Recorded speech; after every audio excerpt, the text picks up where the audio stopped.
Congressman, former chairman of the House Financial Services Committee, and of course, former Speaker Pro Tem. It's great to see you back, Mr. Chairman. Welcome.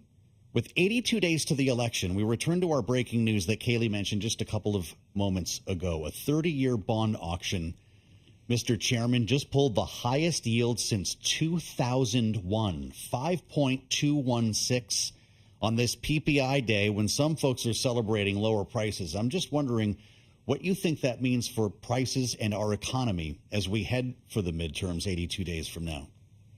Well, there's politics and there's Mr. Market.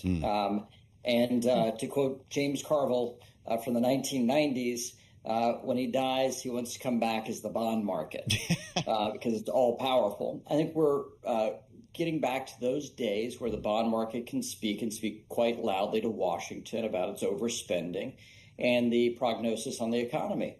I think this goes right back to Chairman Warsh's stated goal for the Fed to step back from being an active participant and manipulating the market and letting the market speak. And it's speaking in a very loud way today. Well, so is that spoken word from the market one that's going to be heeded by your former colleagues in Congress? It's one thing for Kevin Warsh to say, look, the Fed is going to stop being such a player in here as we take a look at our balance sheet. We're going to let the market do as it will. It's another to actually see the fiscal policy response from Congress. Is this actually what brings everyone to Jesus on the debt? No. And I've been a longtime fiscal hawk, and my constituents stopped asking questions about it a few years into my service. It has not been a serious issue for the political class. It's not been raised by the public, this question of debt and deficits, because they haven't felt the effect of it. I think of it as, for the body politic, much like heart disease. It doesn't matter, and it's not evident until it strikes, and it strikes in a brutal way. This is the wake-up sign where we need to start taking statins, review our diet, and actually slim down on our overspending. This is also comes at a time where the federal government's on course to have the largest structural deficit it's had outside of wartime as a percentage of the GDP and in total terms. This is a major issue that needs to be wrestled with by elected officials, but it begins with the populace saying something about it. Well, Mr. Chairman, when's the come to Jesus on the Clarity Act? This is something we were looking forward to talking to you about today because all the tip sheets addressed it this morning. We know it didn't get taken care of by the Senate before lawmakers left town, and now everybody's home. And they're hearing from their community bankers. They're also hearing from banking lobbyists in Washington, D.C., hoping to use this period of time to try to address stablecoin yield in a way that will not result in deposit flight. What's going on here? Does this last-ditch effort work? They are making a last-ditch effort. That's what all the banking industry can do at this point, is to try to bring this up at town hall meetings and when people are at home and out of Washington. It's falling on deaf ears, though. This major piece of the bank's lobbying effort against the Clarity Act is that by allowing yields on stablecoin products, you're going to have massive deposit flight. The truth is the banking industry and the banking lobbyists in Washington have not stopped the death of small banks in America. We have 2,000 fewer banks than we did pre-financial crisis. A lot of that has to do with the cost of being a bank in the United States. The banking lobby hasn't addressed that in any substantive way. So they're turning their ire to crypto in order to stay together for the banking associations and their political power. Point one. Point two, I would say, is that on deposit flight, these stablecoin yields products have been out in the marketplace for 4 and 5 years. You've not seen deposit flight. There are numerous studies from universities, from the Federal Reserve, from other entities across our government that have shown this fight against deposit flight is just a fiction of the banking industry. But they've got to shoot their shot. Otherwise, Clarity Act will will be passed later this year, and they've got to do everything they can to maintain their political power. The banking industry does. The establishment is the establishment for a reason.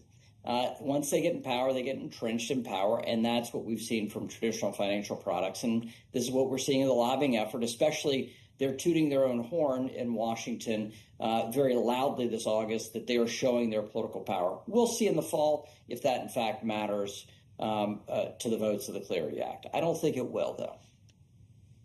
Well, Mr. Chairman, to your point about these yield rewards programs have already existed and you haven't seen that deposit flight, is the argument not that you finally give this industry the market structure and regulatory regime it's been asking for? You legitimize it in that way, allow it to continue to grow and develop, and ultimately, down the road, it is a legitimate competitor with or major disruptor to the traditional financial system. It's not supposed to be immediate, is it?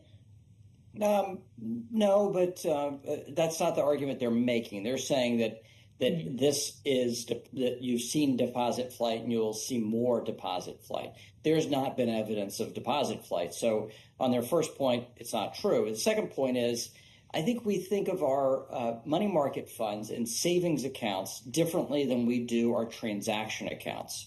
If people have PayPal stored value on PayPal today, they think of that as different than their long-term savings with a money market mutual fund.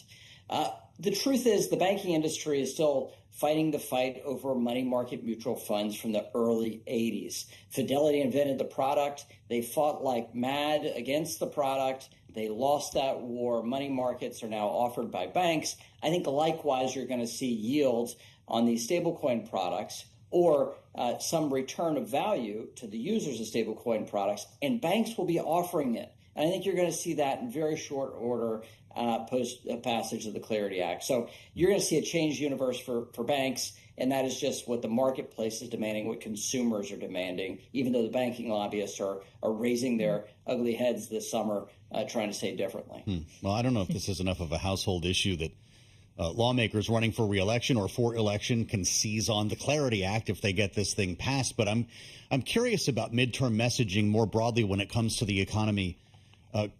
Congressman, we heard from the president yesterday, well, by way of Kevin Hassett, who was talking to Larry Kudlow. This is far from a fully baked proposal, but they're talking about capital gains once again, indexing capital gains. You've heard this. You've seen this movie before.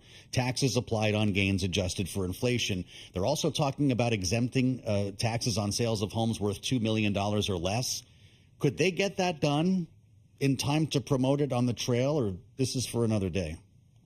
No, I think it's a popular issue, and I think it would be a reassuring push to the market. It would be a psychological improvement rather than a very quick economic improvement. But psychology is the big driver of inflation and affordability, which is a major issue for the voters right now. So anything the administration can do to shift the narrative is going to be a political improvement for Republicans at the midterm. Anything at all would be an improvement over what is currently the case across the country. But what about the conversation we were just having around the debt and fiscal sustainability? Why look at something that could be revenue reducing?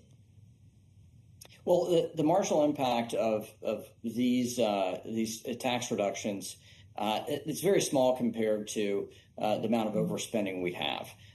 We're paying now more on interest payments than we are on national security as a federal government. So these things are small things around the edges. They're not going to have a major fiscal impact over the medium term or long term.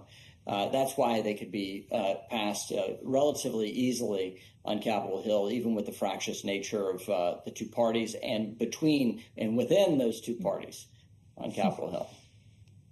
Relatively easy.